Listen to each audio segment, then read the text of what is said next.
राम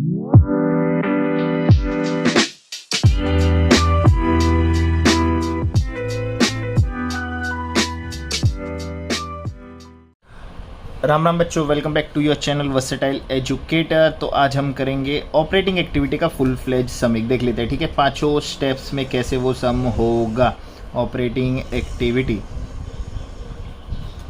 तो हमने last video में हमने 5 स्टेप देखेंगे तो ऑपरेटिंग एक्टिविटी के। तो एक बार वापस फटाफट क्विक रिकैप ले लेते हैं। 5 स्टेप में क्या क्या था। पहले स्टेप में क्या डिटरमाइन करना था, net profit before tax and extra ordinary item. तो हमें आइडेंटिफाई करना है कि कौन सी हमारी, एक तो बिफोर टैक्स वाली चीज़ क्या है, तो टैक्स का इफेक्ट देना पड़ेगा, और दूसरा एक्स्ट्रा ऑर्डिनरी आइटम्स का। डन। जैसे कि आपको पता था कि हम उल्टे जा रहे थे, तो हमें अगर हमें देखना है कि सम सरप्लस से शुरू हो रहा है या फिर नेट प्रॉफिट से शुरू हो रहा है। सरप्लस से शुरू होगा तो हमें डिविडेंड और जनरल रिजर्व प्लस करना पड़ेगा, और प्रॉफिट से शुरू होगा तो सीधा टैक्स से चालू हो जाएगा सम, ठीक है। तो जैसे हम यहाँ पे पहुँच जाएंगे तो मेरे को मिल जाएगा नेट प्रॉफिट बिफोर, तो हम यहाँ पहुँचेंगे। जब हम ये करेंगे तो हम यहाँ पहुँचेंगे। कहाँ पहुँचेंगे? यहाँ पे। डन। ये था हमारा स्टेप 1। दूसरा, हमको ये डिटरमाइन करना था कि हमारा ऑपरेटिंग प्रॉफिट क्या होगा। अब ऑपरेटिंग प्रॉफिट फाइंड करने के लिए ऑपरेटिंग इनकम और ऑपरेटिंग एक्सपेंस फाइंड करना पड़ता है, जिसके लिए हमें ये सारी चीज़ें, ये जो बीच वाला जो पार्ट है, जो इन्वेस्टिंग और फाइनेंसिंग का पार्ट है, नॉन ऑपरेटिंग और नॉन कैश वाला, इसका हमें इफेक्ट उल्टा देना पड़ता है। तो ये हमारा स्टेप 2 हो जाता है। ये देखो, हमने left hand side right hand side जो भी टेबल बनाया था, है ना, left hand side right hand side कैसे, ये हमारा लेफ्ट हैंड साइड और ये हमारा राइट हैंड साइड, जो हम पीएनएल और ट्रेडिंग अकाउंट बनाते थे, डेबिट और क्रेडिट। तो left hand side is equal to right hand side, हमने सारी चीज़ें लिख के इधर उधर किया, तो हमें पता चला कि एक्सपेंसेस प्लस होंगे, इनकम माइनस होगा नेट प्रॉफिट में, तो हमें ऑपरेटिंग प्रॉफिट मिल जाएगा, क्योंकि operating income minus operating expense का इफेक्ट आ जाएगा।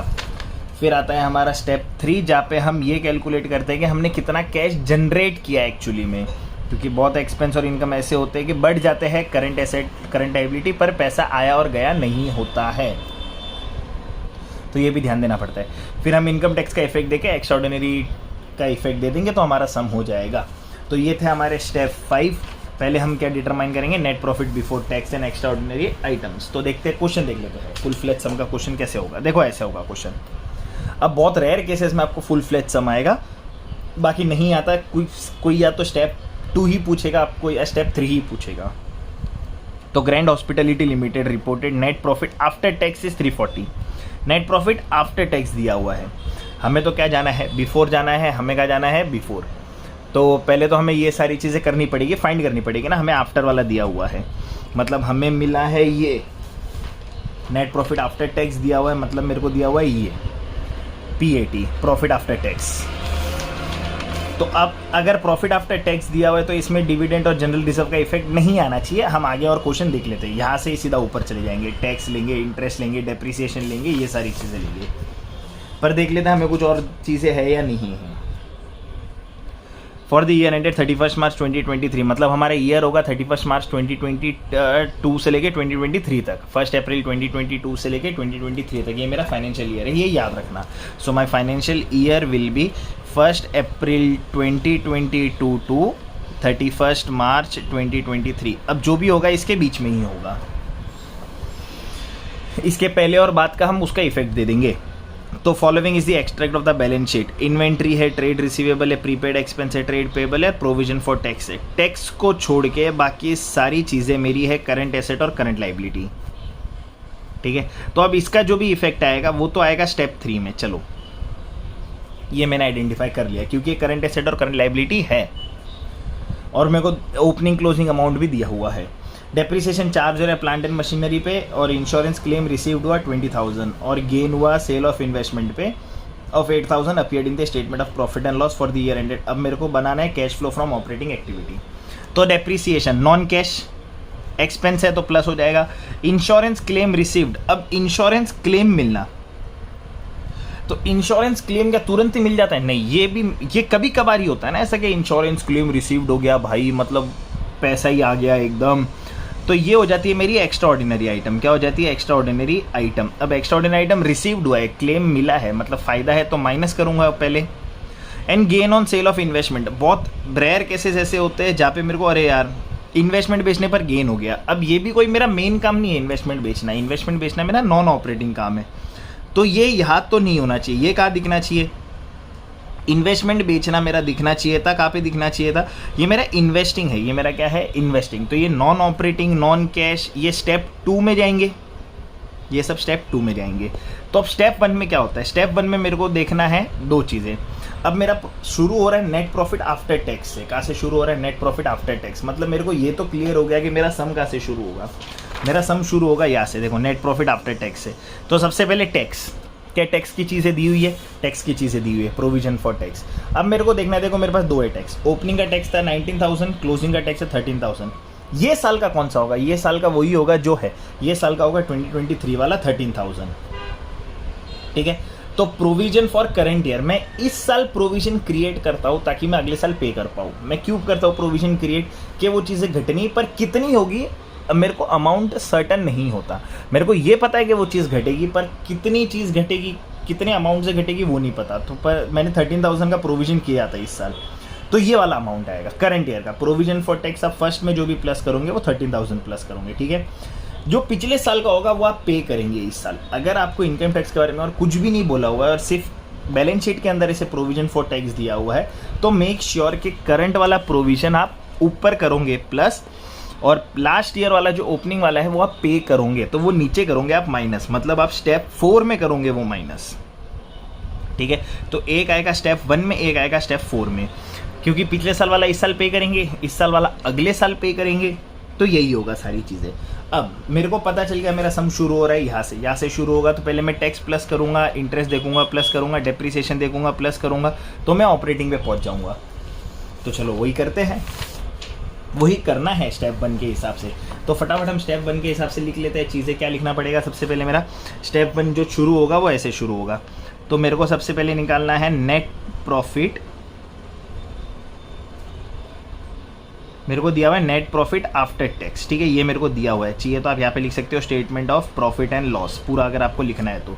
अब इसका देख लो, जो भी इसका वो बनेगा, क्या बोलते हैं, फॉर्मेट बनेगा, उसके लिए पर्टिकुलर अमाउंट 2 का कॉलम बना दोगे, आपका काम हो जाएगा, ज़्यादा स्ट्रेस लेने की ज़रूरत नहीं है। तो ये पर्टिकुलर,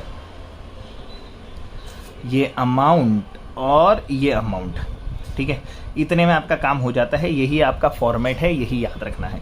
अब नेट प्रॉफिट आफ्टर टैक्स मेरे को दिया हुआ है, कितना दिया हुआ है, 340।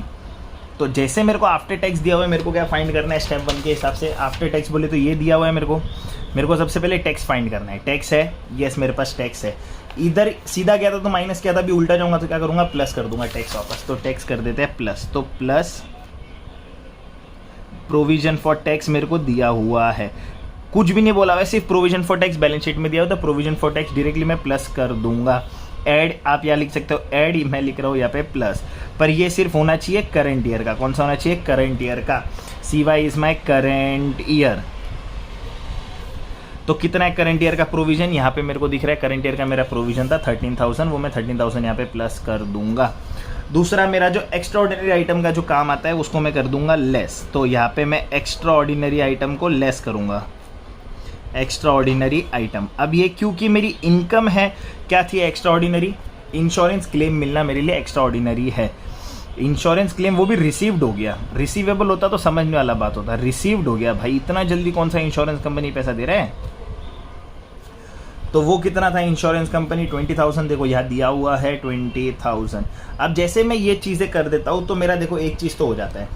अब इसमें मैं 13,000 प्लस करूंगा, 20,000 माइनस करूंगा, ब्रैकेट का मतलब माइनस होता है 340। अब अगर इसका डिफरेंस करूँ तो 7,000 माइनस होता है, तो मैं डायरेक्टली यहाँ से लिख सकता हूँ 333, है ना। कैसे आया, मेरे को प्लस माइनस करना आता है, देखो 333 आ गया। तो ये मेरा मिल जाता है, यहाँ पे मेरा स्टेप 1 खत्म होता है, और यहाँ पे मेरे को मिल जाता है net profit before tax and extraordinary items. Done, मिल गया मेरे को, देखो 333। अब है मेरा स्टेप 2। अब स्टेप 2 में मेरे को क्या आइडेंटिफाई करना है, नॉन कैश और नॉन ऑपरेटिंग आइटम। तो नॉन कैश और नॉन ऑपरेटिंग आइटम, एक्सपेंस होंगे उसको मैं कर दूंगा प्लस, इनकम होंगे उसको मैं कर दूंगा माइनस। देखो ये रहा फॉर्मूला, तो मैं ऑपरेशन पे पहुंच जाऊंगा। देन मेरे को यही आइडेंटिफाई करना है कि कौन सा मेरा नॉन कैश है और कौन सा मेरा नॉन ऑपरेटिंग है। देखो इस क्वेश्चन के हिसाब से मेरे पास यहाँ तो कुछ नहीं है ऐसी चीज़, या है डेप्रिसिएशन नॉन कैश है, gain on sale of investment non operating है, तो चलो दोनों चीज़ मिल गई, प्लस माइनस कर देते हैं। तो यहाँ पे अगर चाहिए तो आप लिख सकते हो ऐड या लेस, जैसे अगर फॉर्मेट के हिसाब से जाते हैं तो क्या ऐड और लेस लिखना होता है यहाँ पे ऐड और लेस लिख सकते हो आप, नॉन कैश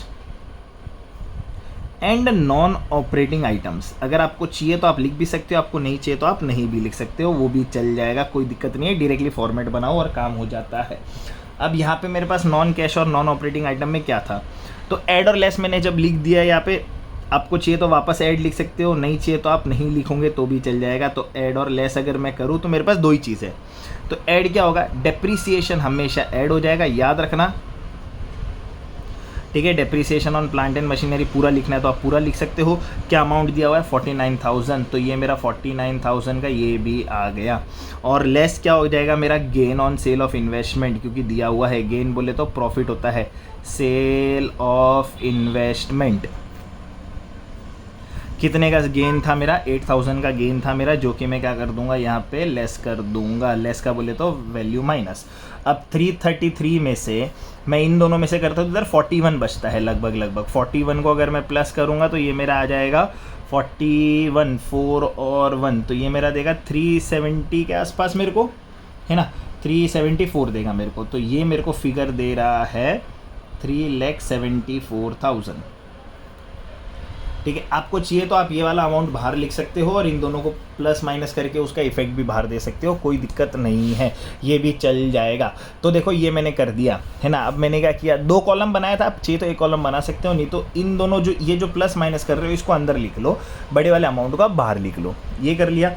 अब आते हैं हमको ये मिल गया, तो मैं यहाँ से मैं क्या फाइंड करूँगा, मेरे को यहाँ पे मिलता है ऑपरेटिंग प्रॉफिट मिल गया, मेरे को क्या मिल गया, ऑपरेटिंग प्रॉफिट, पर मेरे को अब तक मिला है before working capital changes, working capital change के पहले मिला है ये, वर्किंग कैपिटल चेंज के पहले मिला है ये। अब मेरे को वर्किंग कैपिटल निकालना है, वर्किंग कैपिटल के लिए मेरे को क्या चाहिए था, जो कि हमने स्टेप 3 में देखा था, करंट एसेट और करंट लायबिलिटी। अगर एसेट बढ़ता है तो हम करेंगे माइनस, एसेट घटेगा तो हम करेंगे प्लस, सिंपल सा हिसाब है। तो देखो मेरे पास क्या क्या करंट एसेट है, इन्वेंट्री करंट एसेट है, ट्रेड रिसीवेबल करंट एसेट है और प्रीपेड एक्सपेंस करंट एसेट है। आगे इन तीनों में बढ़ रहा है कि घट रहा है वो देख लेते हैं। इन्वेंट्री ओपनिंग से क्लोजिंग में घट रही है, तो एसेट घटा तो क्या करूंगा प्लस, तो इन्वेंट्री का डिफरेंस हो जाएगा प्लस। ट्रेड रिसीवेबल बढ़ रहा है, एसेट बढ़ा तो मैं कर दूंगा माइनस।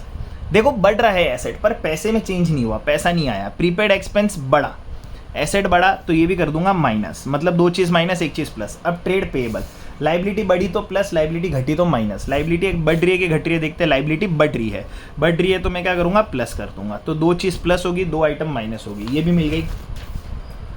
चलो तो चाहिए तो आप यहाँ भी लिख सकते हो, नहीं तो नहीं लिखोगे तो भी चल जाता है। यहाँ पे डायरेक्टली आप क्या करोगे, ऐड और लेस लिख दोगे, है ना, तो यहाँ पे भी आपका काम हो जाता है। ऐड और लेस लिखोगे तो आपका काम हो गया। यहाँ पे ऐड, दो चीज़ ऐड में आएगी, दो चीज़ लेस में आएगी।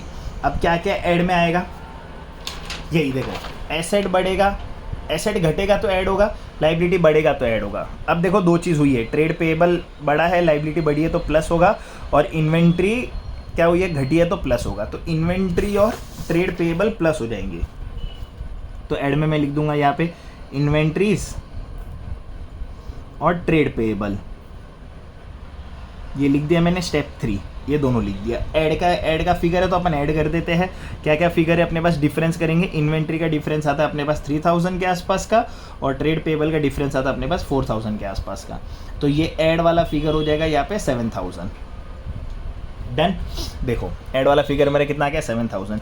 अब लेस में मेरे पास क्या था, लेस में मेरे पास दो ये थे, दोनों एसेट थे, ट्रेड रिसीवेबल और था मेरा प्रीपेड एक्सपेंस, ये दोनों मेरे लेस में थे, प्रीपेड एक्सपेंसेस। तो अब इनका भी डिफरेंस लिखना पड़ेगा मेरे को। ट्रेड रिसीवेबल 33,000 का है और ये 11,000 का है, तो यहाँ पे प्लस करेंगे पर फिर बाद जाके माइनस हो जाएगा क्योंकि लेस है, 44,000 का लेस फिगर आएगा। तो ये 44,000 को ब्रैकेट कर देते लेस।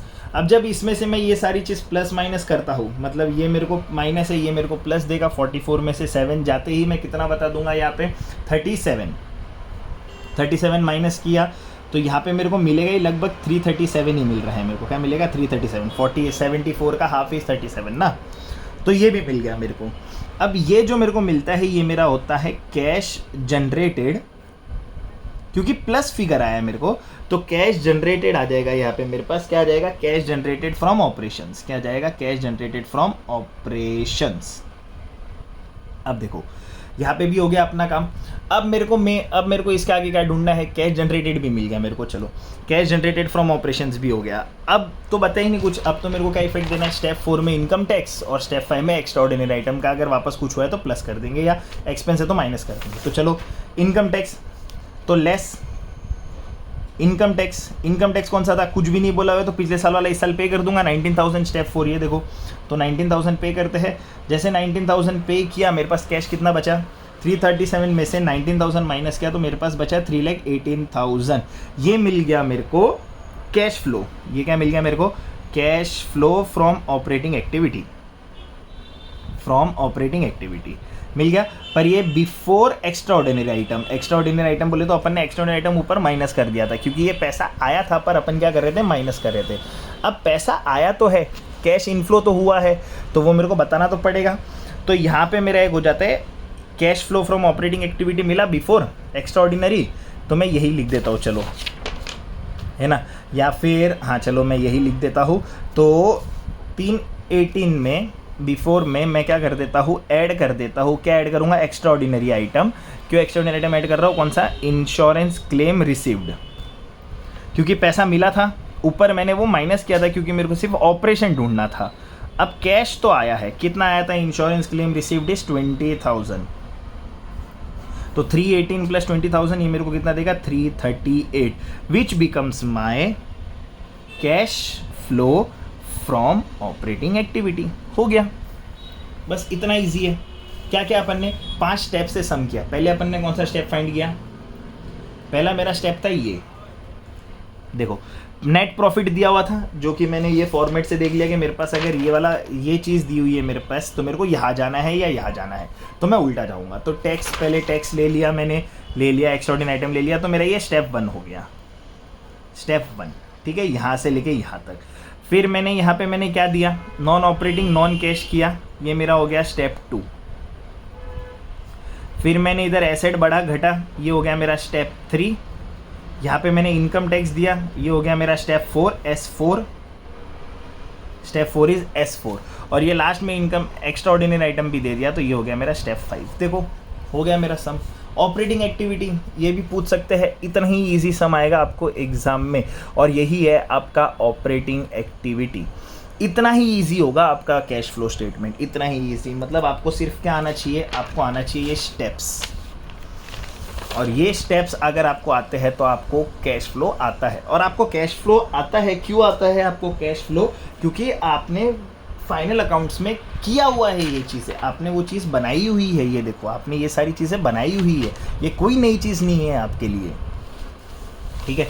तो ये था मेरा कैश फ्लो का सम, मोटा मोटी एक ऑपरेटिंग एक्टिविटी का। पूरा सम ही ऐसे होगा, इसमें से आपको कोई भी एक पार्ट दिया जा सकता है या पूरा दिया जा सकता है, ठीक है। सो गाइस ये था मेरा कैश फ्लो का एक ऑपरेटिंग एक्टिविटी का सम। होप सो आपको वीडियो अच्छी लगी होगी, तो अपने फ्रेंड्स के साथ शेयर ज़रूर करना, और stay tune for next video.